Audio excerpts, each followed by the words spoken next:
Okay, so in the last video I showed you how to take a basic part and put it into a drawing.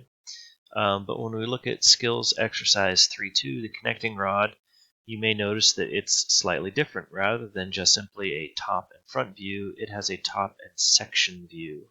So in this video I'll show you how to make a section view. We're going to start off the same way by creating a drawing file. Now we've already got our part made, so all we have to do is set up the drawing. Okay, and again, by default, it comes up with a size D sheet. That is not what we need, so we right-click, Edit Sheet, change that to a B size sheet. That's a much more reasonable size. And we're still going to place our base view. And I'm going to accept the defaults, and let's grab that red box around it and move it up here. And this time, instead of projecting a view, I'm going to create a section view.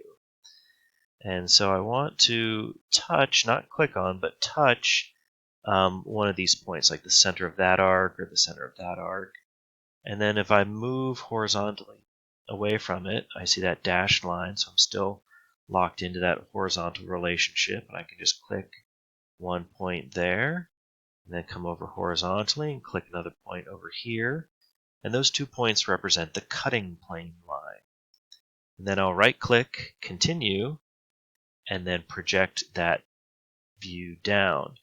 And it makes a section view, complete with section lines showing where the solid material was. So it's important to not place a front view there if what's really required is a section view. So section views are just that easy to make. You select section, you choose the beginning and end points of where you want the cutting plane line to go, and then project a view just as you would a regular projected view. I still want to place, let's see, an isometric view. Sorry, I kind of blanked out there for a second. Like so. Right-click OK, and then let's just move this over to the side. And fill in the title block information up here. Right-click, I Properties.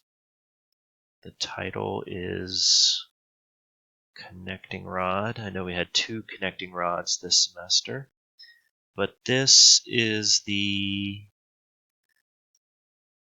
let's put in the company name, Zane State College. This is the connecting rod that corresponds to exercise 3.2. So I'll put 3.2 in as the part number, and that will differentiate it from the connecting rod we did in a later chapter. So I've got the company name, the part number, isometric view, top view, section view. Now, again, do not forget on all of these drawings, the most commonly overlooked thing is the center lines. Inventor does not make them for you automatically. You have to place them yourself.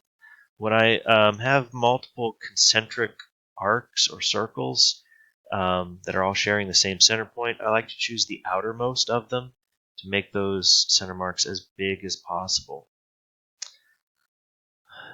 Let's see here. From here on, it's just going to be a matter of placing all of the dimensions.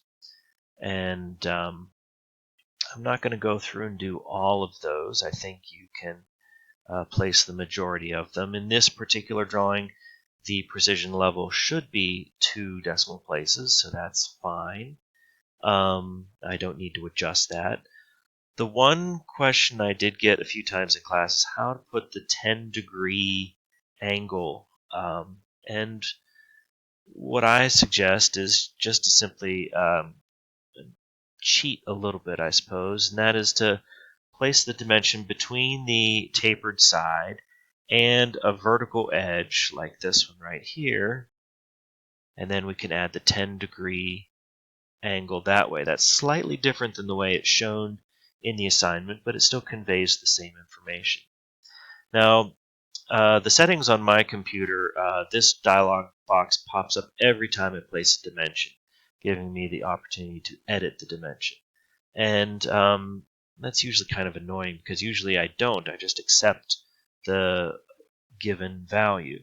But when you do need to edit a dimension, you can double click on the dimension, bring this up. These shaded double chevrons indicate the actual measured dimension. So I don't want to overwrite this dimension. I wouldn't want to delete this or erase it, but I can add on to the end of it. So after the 10 degrees, for example, I can put TYP period to indicate that that's a typical angle measurement. And then, that annotation is getting a little bit close to my title block there. Maybe I want to move this view up a little bit just to give it a little bit more breathing room. And just continue on placing all of the dimensions. And this should be complete.